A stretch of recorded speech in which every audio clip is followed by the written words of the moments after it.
Hi, my name is Jose Guin and I'm talking about type of financing. There are only two ways in which a company can raise money. It could be by debt or equity. I focus this video on equity. Debt financing involves borrowing money from investors and lenders or banks. Debt financing allows companies to retain full ownership of the business. That means that when a company goes to a bank to borrow money, they didn't give the control of that company. Companies that opt for debt financing have only to repay the money due on loans or bonds issued. Debt must be paid whether the cash flow are high or low. Companies that use financing maintain any profit with the company.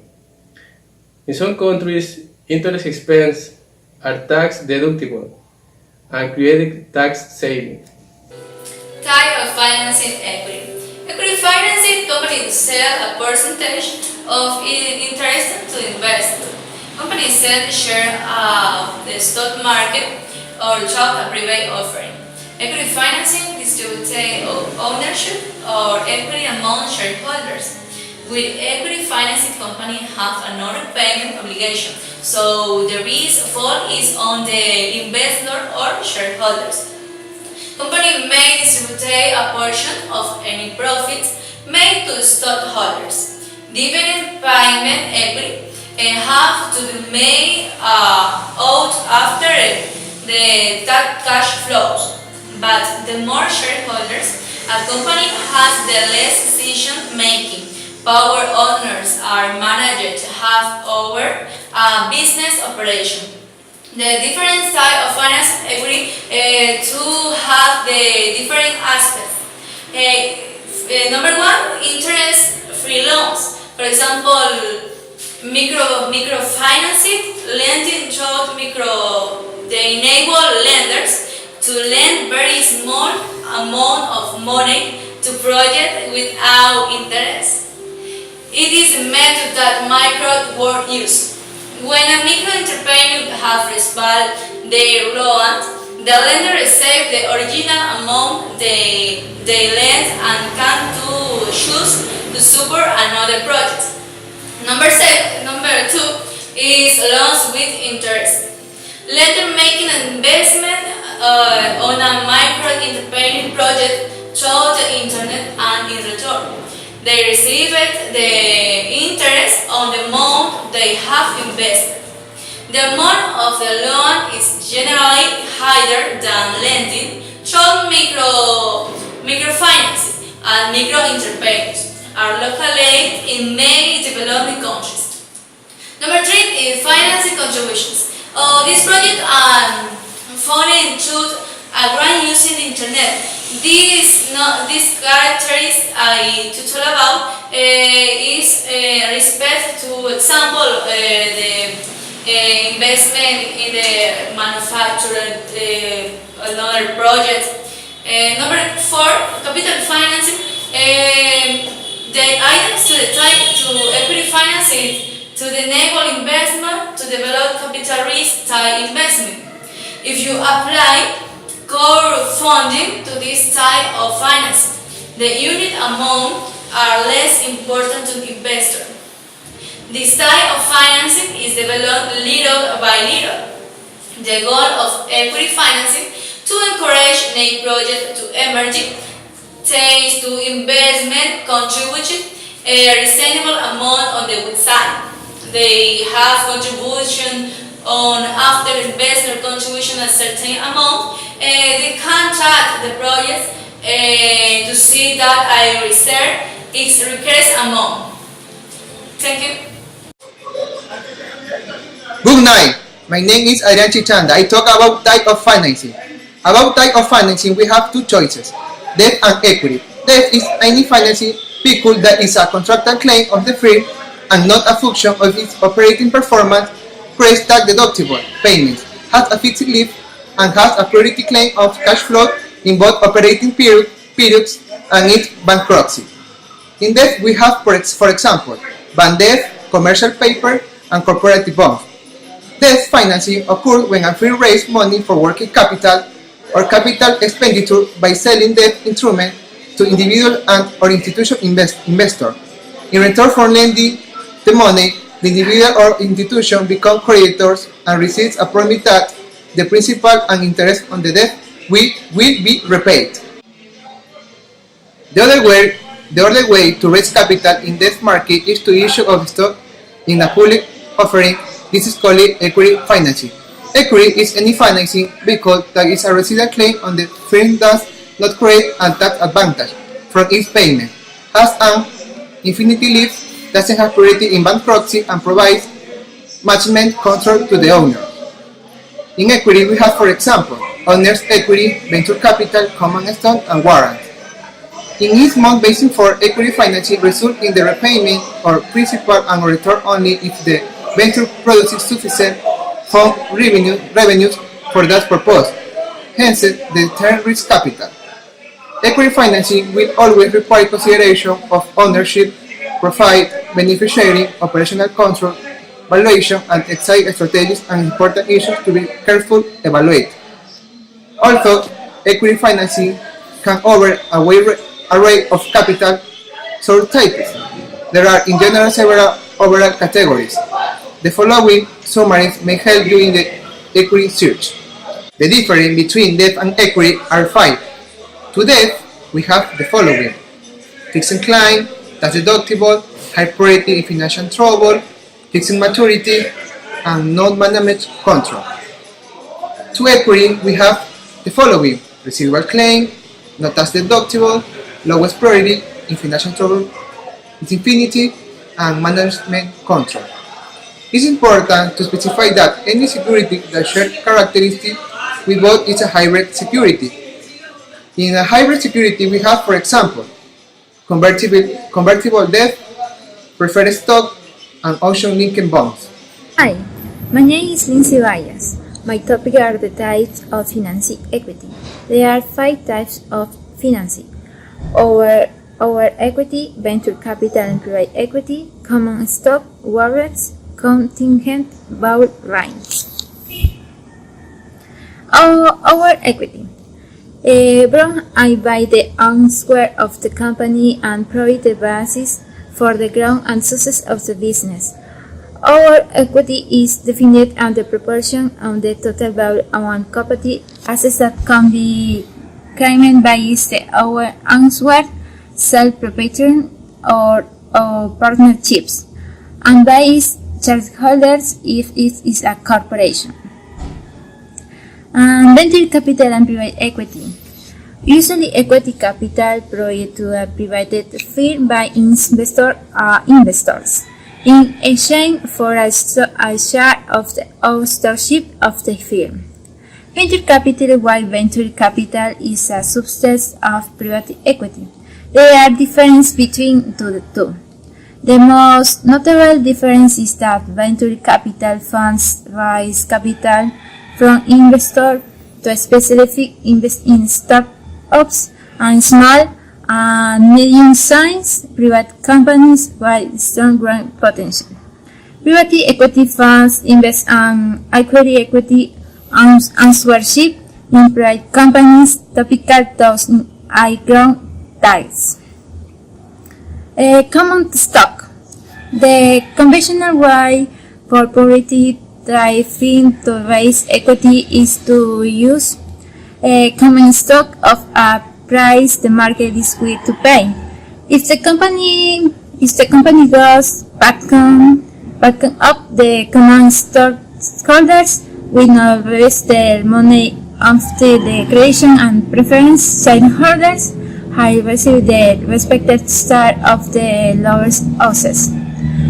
Warrants, when the holders receive the right to buy stock in the company and fixed price in return for buying of the warrants up front. Combined and derivative financial products, specifically they are negotiation openings in the foreign valued that after propriety right, but are not required to buy or sell certain amount of assets to fixed price or period a time only a predetermination that a sharing payment of price premium. Contingent value rights, a type of right given to shareholders of an equity company or a company facing major restructuring that ensure they receive additional benefit if a specific event occurs. Contingent value rights are proprietary to shareholders of a company facing significant restructuring or a company that has been acquired. This right ensures that the shareholders receive additional benefits if a certain event occurs. Good morning. I am going to talk about the choice type of financial debt. First, bank debt. A company that needs external financial to meet operation needs can borrow from a financial institution or engage in securities exchange transaction such as stock, bond or preferred share issue, and firms often resort to bank debt. Depending on economic conditions, regulatory requirements, industry price, and business relationship between the lender and the borrower. Bank debt represents a growth of loans that a corporation must repay to a bank. A bank is usually a security loan that is a borrower must provide collateral or financial guarantees before receiving loan process. In case bankruptcy, bank debt is repaid before of their lender claim. Type of bank debt is varied depending on the industry, the company size, or regulatory guidelines. A firm might apply for a private bank long after assuming current and historical debt. A company can also sign a line of credit or overdraft agreement with a bank. Second is bonds. A bond is a fixed income investment in which an investor loans money to a entity. Is typical corporation governmental, which borrow the funds for a defined period of time at the variable of a fixed interest rate. Bonds are used by companies, municipalities, states, and sovereign government to raise money and finance a variety of projects and activities. Owners of bonds are stakeholders or creditors of the issuer. Characteristic bonds. Most bonds share some common basic characteristics, including face value, coupon rate, coupon days are the days on which the bond issuer will make interest payment. Maturity date is the date on which the bond will mature and the bond issuer will pay the bond holder to face value of the bond and issue price. Until is leases. A lease is a contract until the terms under which one party agrees to rent property owned by another party. Each guarantee is also known as the tenant. Use of asset and guarantees the election. The property owner landlord regular payment from the leases for a specific number of the month or year, but the leases and the lesser face consequence is they face to uphold the terms of the contract. My topic is the WACC. The WACC tells us that the firm's overall cost of capital it has weighted average of the cost of the various components of the firm's capital structure. WACC, also known as weighted average cost of capital (CPPC), is the discount rate used to discount future cash flow when valuing an investment project. The calculation of the rate is interesting to evaluate, or it can be useful considering three different approaches. As a company, Excel, it is the rate that should be used to discount the expected cash flow from the passive. The economic cost for the company to attract capital to the sector, and as investors, the return they expect or equity. What's happening to the cost of capital when we vary the amount of debt financing of the debt equity ratio? Minimizing the WACC will maximize the value of the firm's cash flow. We will want to choose the firm capital structure so that the WACC is minimized. One capital structure is better than another if it results in a lower WACC. A particular debt equity ratio represents the optimal capital structure if it results in the lowest possible WACC. This optimal capital structure is sometimes called the fixed target capital structure.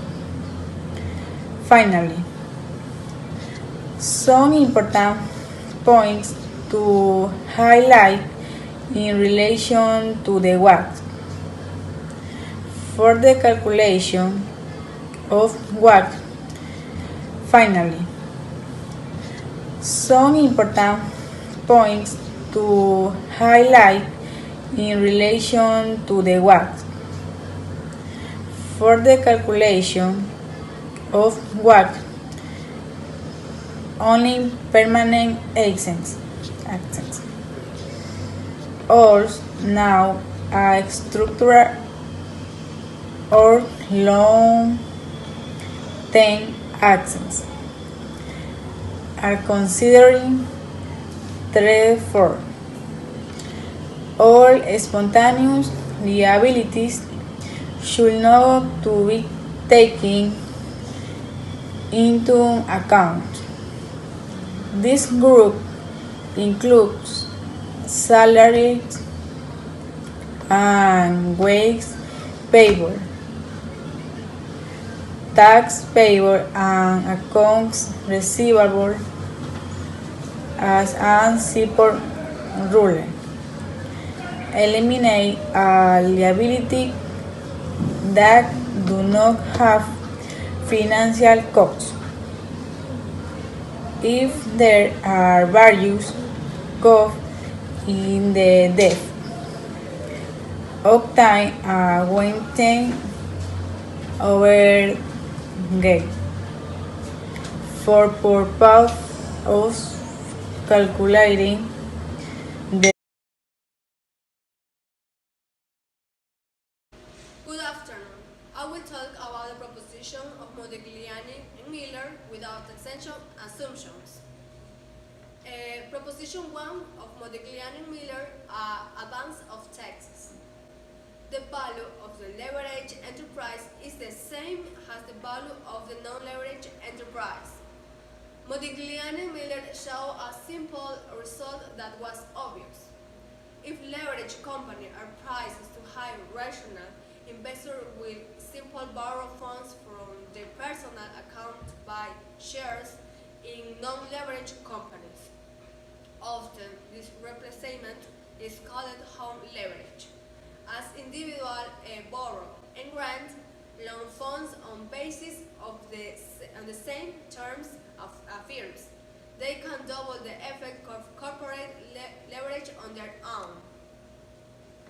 In series of papers that will lead to a Nobel Prize, Modigliani and Miller made important contributions to understanding the relationships between a firm capital structure, value on the cost of capital. Their main conclusion can be summarized as is the advance of taxes for capital structure and irrelevant. With taxes, a firm cost of capital can be lowered through issue debt. This highlights the importance of debt as a tax shield. Inside in Modigliani and Miller, Proposition 1, no taxes. First, assume that there are no taxes. There are no transaction costs. Both individual and corporations can borrow at the same rate. 2 has equal the result rests on the assumption that individual and corporation can be borrowed at the same rate. If they do, and leveraged firms are priced higher than unleveraged firms, then investors can buy the unleveraged firms or margin. By doing so, investors create leveraged firms, which increase the values of these firms, earning the investor profits. They hear that it does not matter to the investor if the debt is held by the company or by the investor herself. The latter case is termed homemade leverage. Modigliani made a proposition 1 with taxes. If we now allow for taxes, the firm can increase its value by finances with debt. This is because debt allows the firms to pay less in taxes. From previous discussion, it should be clear that debt and value to without taxes, the firm does not benefit from finances with debt. With corporate taxes, there is still positive relationships between leverage and the cost of equity. However, the cost of equity is lower than it would be without taxes. Thank you. Hello, my topic about of the Modigliani in Miller advance of taxes. The topic is the fundamental assumption the Modigliani Miller result depends on the assumption that individual can borrow funds as economic carry of the corporation. Alternative is in individual can only gain loans and the hinder right it can be easily demonstrated that the corporation can increase the value of the firm by the borrowing funds. The proposition of the Modigliani Miller is this assumption about the cost value funds borrowing individual who with the buy, share, and the apply for long funds can do by the opening of at the margin account with at the broker. Under this arrange the broker length and the person a share of the purchase price. For example, an individual could buy the $10,000 worth of share and the $5,000 each of funds and the loan of the $4,000 from the boxer. If the stock price were the $9,000 the next day, the individual is the capital of the account will be the $5,000 because it would be the subtraction the $9,000 and the rest $4,000. Thank you. I will explain why the price of a stock decreased. The broker fears that a sudden drop in the prices will cause his client's account capital to be negative, which implies that he will not be able to get a full repayment for his loan. Stock prices change every day by market forces. By this, we mean that the share prices change because supply and demand. If more people want to buy a stock, demand, than sell it, supply, then the prices moves up. Conversely, if more people wanted to sell a stock than buying it, there would be a greater supply than demand, and the price would fall. Understanding supply and demand is easy. What is difficult to comprehend is what makes people like a particular stock and dislike another stock. This comes down to figuring out what news is positive of a company and what news is negative. There are many answers to this problem, and just about any investor you ask has their own ideas and strategies. That being said, the principal theory is that the price movement of a stock indicates what the investor feels a company can worth. Don't equate a company value with stock price. The value multiplied by the number of shares outstanding. Market is fully rational, that by a large price of every stock accurately represents its true value. The so-called efficient market hypothesis increasingly economists have come to see that the market isn't fully rational at all. That is profoundly affected by what the economists call sentiment, meaning the various emotions investors brings to their stock purchases. Consequently, a revision of the early belief goes something like this: everyday stock worth what investors believe it worth. But now, how investors' emotions affect the price of individual stocks? Within the great market cycle, stocks moves up and down individually as well, sometimes in sync with the market cycle, but just as often not. In one sense, a stock metrics determines its price movements as a company's success in the markets becomes known with the release of quarterly reports. For example, of a favorable news release, investor responds to a good news. The volume of buy orders increase, and in response to increased demand, the markets becomes known with the release of quarterly reports. For example, of a favorable news release, investor responds to a good news. The volume of buy orders increase, and in response to increased demand, the price moves up. But again, how feel about the stock determines direction and stand the price change, increase earnings, don't move the stocks, it's investors' emotional reaction to the new or that increase, that's it. A stock increase or decrease in price on the basis of what investors think the stock's worth, not directly because the company is doing well or in response to analysis of worth.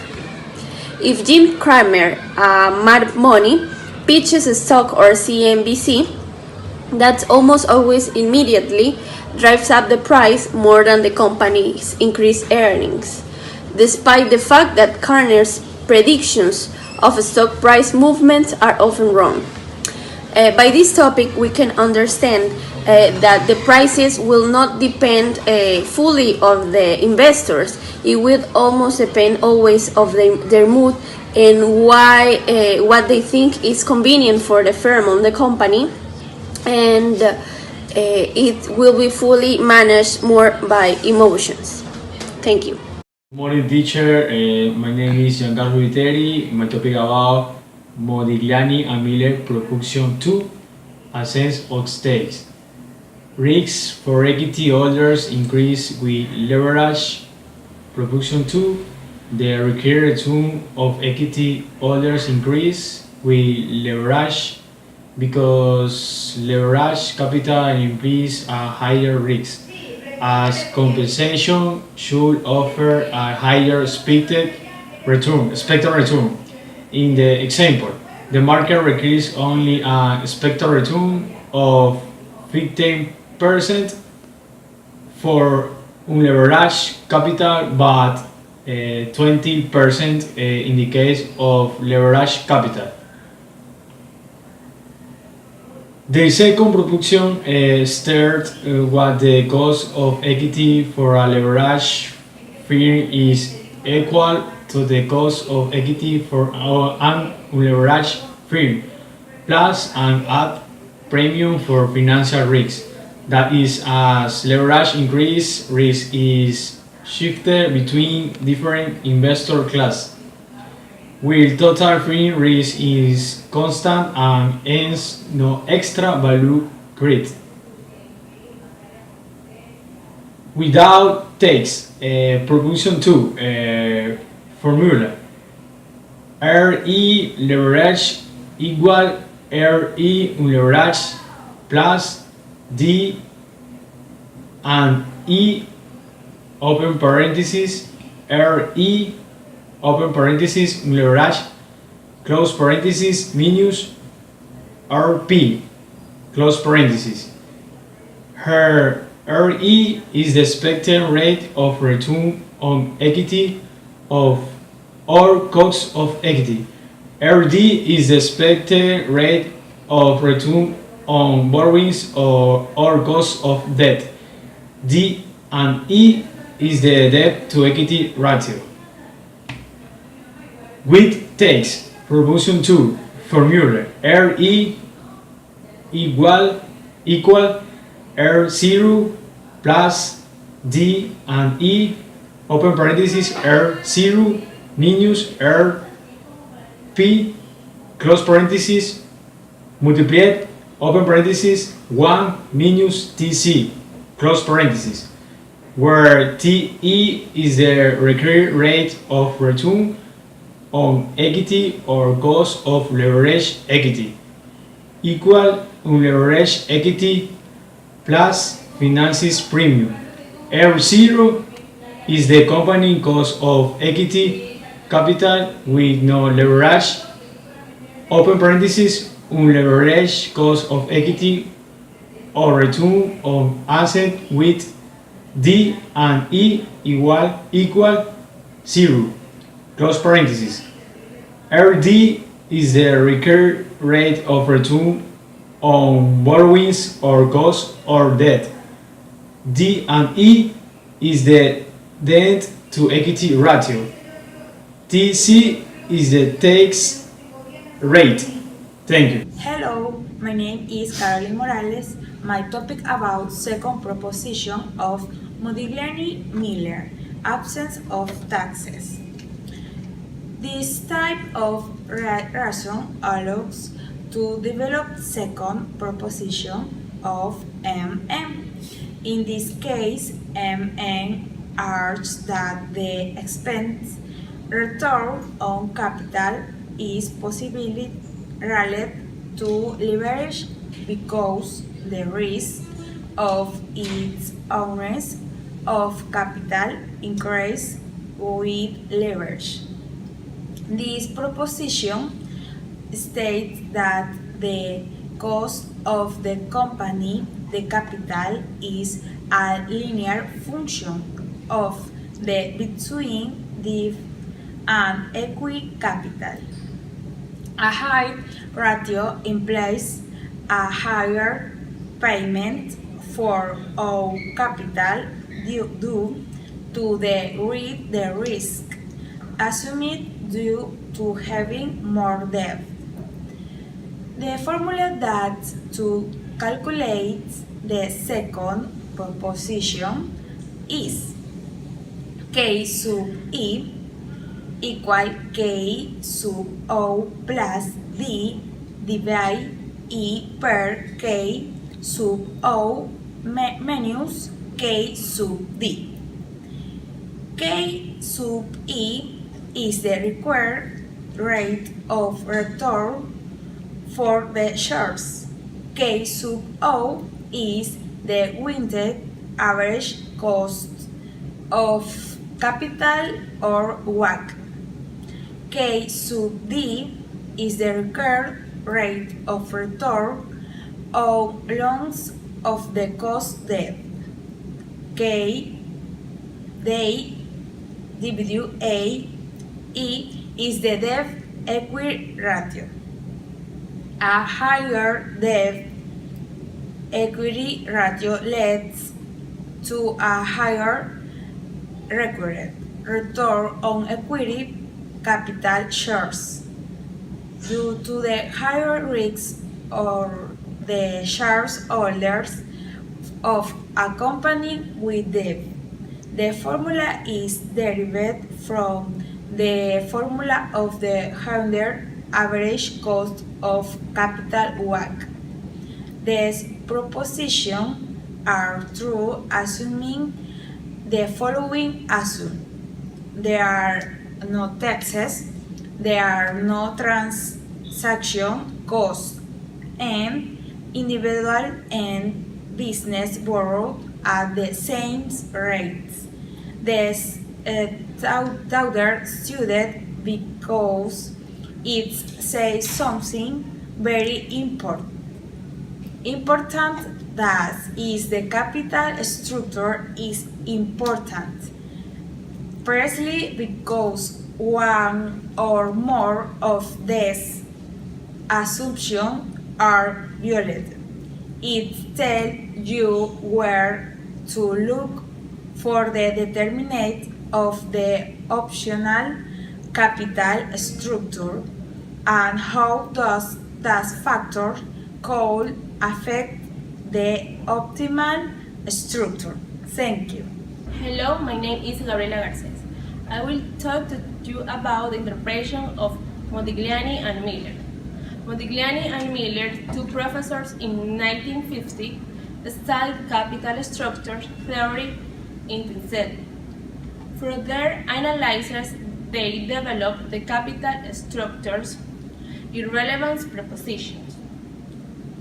Essentially, they hypothesize that in perfect markets, it's that no matter what the capital structures a company uses to finance its operations, they theorize that the market value of a firm is determined by its earning power and by the risk of its underlying assets, and its value is independent of the way it chooses to finance its investments or distribute dividends.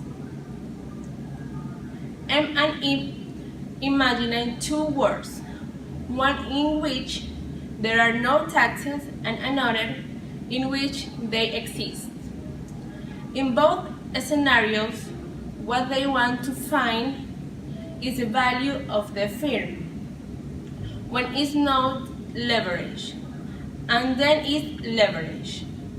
Now, the value of a company is bringing to present value the future free cash flow with the corresponding discount rate. For M&M theory, the cash flow before taxes is equivalent to the operating profit of the firm when there are no taxes, or the operating profit, taxes when these exist. The Modigliani and Miller theorem M&M states that the market value of a company is calculated using its earning power and the risk of the underlying assets, and is independent of the way it finances investment or distributes dividends. The results of Modigliani and Miller indicate that managers cannot change the value of a company by simply proceeding to repage company values. Although this idea considered revolutionary when originally proposed in the late 1950s. M&M theorem approach and testing have since received great recognition. In summary, the theory M&M without corporate taxes says that a firm's relative proportion of debt and equity don't matter. M&M theorem with corporate taxes says that the firm with a greater proportion of debt is more valuable because of the interest tax share. Thanks.